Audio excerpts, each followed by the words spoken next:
Juliet, you cannot go to a book club meeting on the island of Guernsey. Well, it's a leap of faith they'll even let me in. You're reading in Cambridge Friday. But the society, they meet on a Friday. I can't wait. I'll only be gone the weekend, back Monday. Edinburgh. You're in Edinburgh Monday. I honestly don't know why we provide you with an itinerary. I really don't. I just don't. Well, this is your fault. You said yes to the Times. Excuse me, my fault? Sydney, what books, what reading did for these people. Finally, I'll have something serious to write.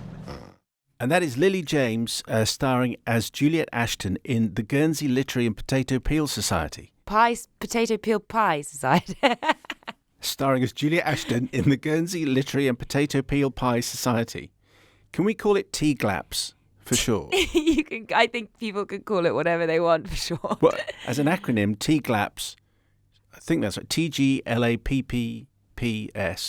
T-GLAPS. Anyway, but the thing is... Sounds like a dinosaur. It does, doesn't it? But the thing is about the title is that it's, because so many people read the book, that it's, even though it's a mouthful, and you might get it wrong, as I just did, everyone knows exactly what you're talking about and they know the story, so it's very identifiable. Well, also now it's kind of that, if you don't know the book, it's that film Guernsey with the sort of very long weird title, so it kind of works, I think. What did the cast call it? Did you say just Guernsey? Just Guernsey. Yeah, but I think what's reassuring to the viewers is that within the first sort of 5 minutes of the film you realise why this society is called this very strange name, and it's a very sort of funny, also frightening scene that involves the German officers. Yes, okay, so tell us about Juliet Ashton, the character you play, and what she's doing and why she's doing it. Juliet Ashton is a writer. She has, in the space made during the war when all the men went off to fight, she started writing a column, and she's been relatively successful. It's called Izzy Bickerstaff Goes to War. It's keep calm and carry on kind of column. But she's not satisfied. She's kind of oppressed by post-war London, and she begins a correspondence with a pig farmer who lives on Guernsey, and then the story sort of unfolds from there. And who is this pig farmer? Said pig farmer is the wonderful Michiel Huisman, and it's about the love of books and of reading and of the romance of writing letters, which is long gone for us today, and how those books can carry you away and take you to far off places, and quite literally takes my character to the island of Guernsey, where she meets all these brilliant people.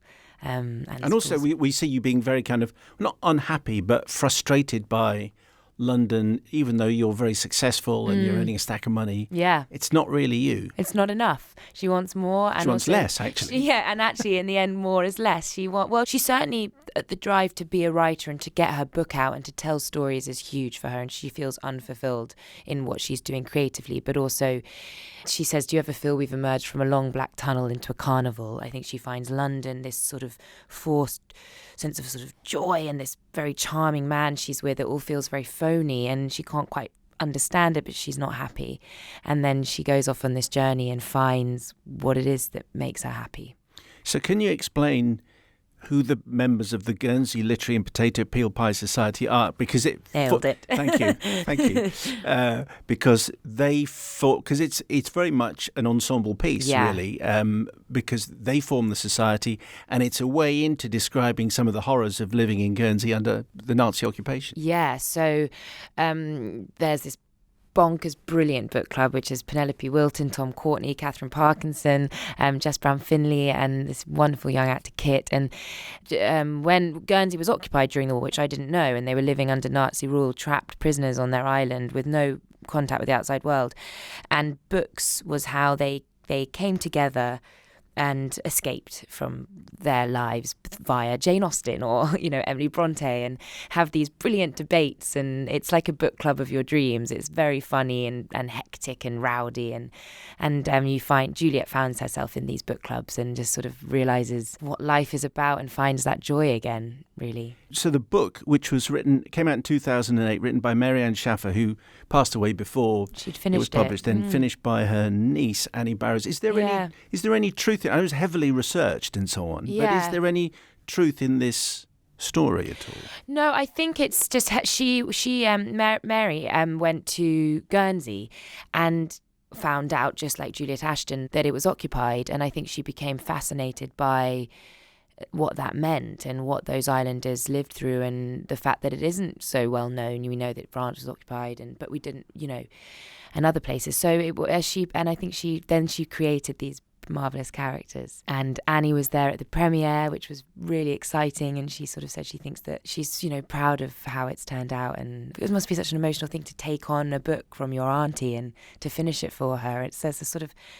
considering the film's so much about books, there's a sort of strong potency about that. Even though it's 1946 and then flashbacks to wartime, Juliet, your character's certainly quite a contemporary character. She's certainly quite feisty when it comes to equality and issues like that. Yeah, she's brilliantly feisty and she's brilliantly successful and knows what she wants. What's funny is she can be so clear about what she wants, but also can be totally lost. She feels really real. And what she's grappling with of, whether to settle with this beautifully charming American guy that's proposed to her, and a life of security and happiness to a certain degree. And all the audience are going, no. No, yeah, because... we know that. Yeah, because it's not enough and it's not quite right. And it takes bravery to confront those things in your life and go, actually, this isn't it. I need something else. And she turns up, and luckily this farmer that she was conversing with turns out to be this incredibly dashing man on the island of Guernsey. How fortunate. I know. But what's interesting is even though it's 1946... it feels like 1846. It feels like Thomas Hardy, doesn't it? It feels as though, without any disrespect to the way Guernsey was in 1946, you travel around on horse and cart. Yeah, it's really magical, and we had such a wonderful time filming in the most stunning locations. In Devon. In Devon, sadly, because for logistical reasons and all sorts of reasons, we didn't end up shooting the majority of the scenes on Guernsey, but it was Cornwall to look like Guernsey, and it was beautiful, and these amazing cottages that I just want to move to and stay in forever, and incredible costumes and setting. It was done very beautifully. You're no stranger to costumes and setting, and this is a bit of a Downton reunion, isn't it, at times? It really is, yes. Because you have Penelope Wilton, Matthew Good, Jessica Brown Findlay, and you're all there discussing the old days. Yes, it was a lovely jolly time reminiscing about the good old days. It's always a nice thing when an ease being with a sort of bunch of actors that you've already worked with. And also I have to say, I think their performances, Penelope Wilton, who can switch from comedy to heartbreak within a second, and it's magnificent to watch. And the way she wears her grief in this film is heartbreaking. I want to mention two men, one of whom you've mentioned. Tom Courtenay is one, and Ken Branagh is the other, because they're both favourites of ours on the show, and they both have fantastic laughs. And in fact, we engineered a chuckle-off between Ken Branagh, who we now call Chuckles Branagh, and Tom Courtenay, who he kind of goes, ooh, doesn't he? It's a wonderful laugh. But it's how fantastic to see Tom Courtenay back in this film, and he's the guy who presents the potato peel pie right at the beginning. Very cheekily. You've had a good few run of films, but just to be in there with Tom Courtenay is great. Oh God, he's just. I feel so privileged to work with these people, and Tom was just a dream. He is, in his character, he's so brilliantly sort of with that magical little twinkle and cheekiness, but also just to hang out with him was a gift. I adore him. Yes, and in a chuckle off between Tom and Sir Ken, who do you think would win? I don't know. I think maybe Tom. Do you think? Okay, that's great. What do you think? I don't know. They're both, I can hear their laughs, and it just makes me, we edited them all together. Oh my God, I need to hear that. It did sound fantastic. I really need to hear that. Because Ken came in to talk about Cinderella, which of course is so important for you, really. So when you're being directed by Ken Branagh, were you aware that this was going to be a big breakout film for you? Oh yeah, I think so, because I knew it was Cinderella, and it had this sort of the machine of Disney behind it, but to be cast by Ken and to go on that journey with him was just one of the great joys of my life. He is such a brilliant director, and I felt such faith in that he'd chosen me, and that we were on the same page about how we wanted this new incarnation of Cinderella to be, and so yeah. And he's so funny, isn't it? I think so. People don't realise, necessarily because it's Sir Ken and all the Shakespeare and everything that he does is so brilliant. He's absolutely hilarious. And that's probably where he gets his laugh from. That's where the chuckle comes from. You are on quite a roll at the moment. Baby Driver, Darkest Hour, Mamma Mia, Here We Go Again, which we haven't seen, obviously, but looking forward to. Then there's this Richard Curtis, Danny Boyle film. Do you feel as though this has been a fairly astonishing couple of years? Because that's an amazing list of films. I guess, yeah. I mean, when you say it like that in a row, I do kind of go, oh, that's pretty cool, actually.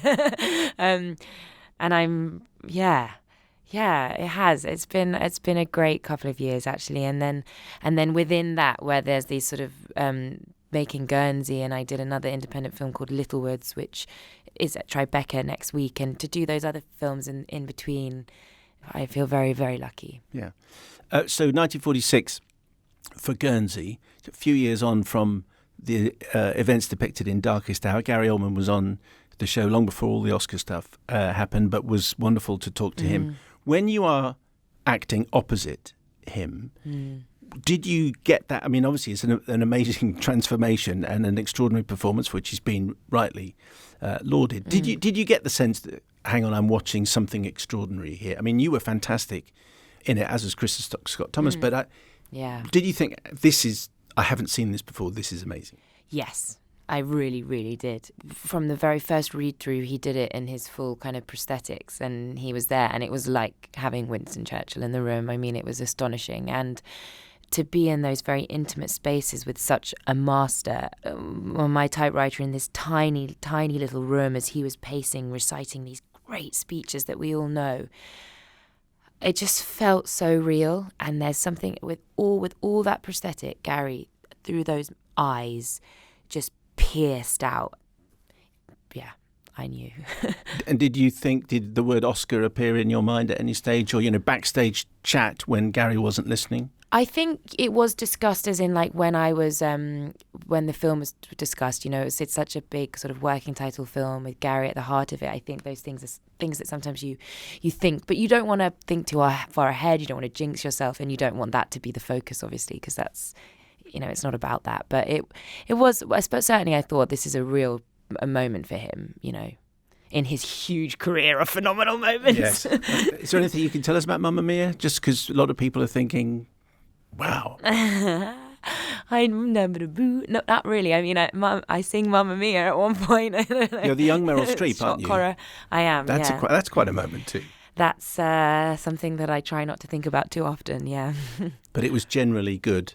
Yeah. Oh God, it was great. I interviewed Paul Feig recently, the director of the last Ghostbusters film and Bridesmaids and so on. And one of the things that he is particularly known for at the moment, has made very public, is the fact that all his films are going to have an inclusivity clause. I think it's also called inclusivity rider. And that he wants all the people who work on his films to represent the broader, what the world is. And he's one of the first to do it. Do you think that in a couple of years everyone's going to be doing this? I mean, what's your take on that? I hope so. I really do. I think Frances McDormand did the world a favour by shouting it out in her Oscar speech. The eyes were on her, and people, if they didn't know that was an option or didn't even know what that meant, now do. And so, that's a conversation I've already had with my agent. I mean, I don't know if I have enough status to be able to enforce something like that, but it's certainly a conversation that's now being had on all different levels. So it's really exciting. So down to the directors, down to the producers? Yeah, and down to the actors too. I think that we all have a say, and if we're sort of, if it's important enough that it can become a sort of deal breaker, and that's great. And I really do think we will enter a time where it's just the norm. Lily James, thank you very much for your time. Thank you. And good luck with Tea Glaps. Tea Glaps. I like that. I'm going to go with that.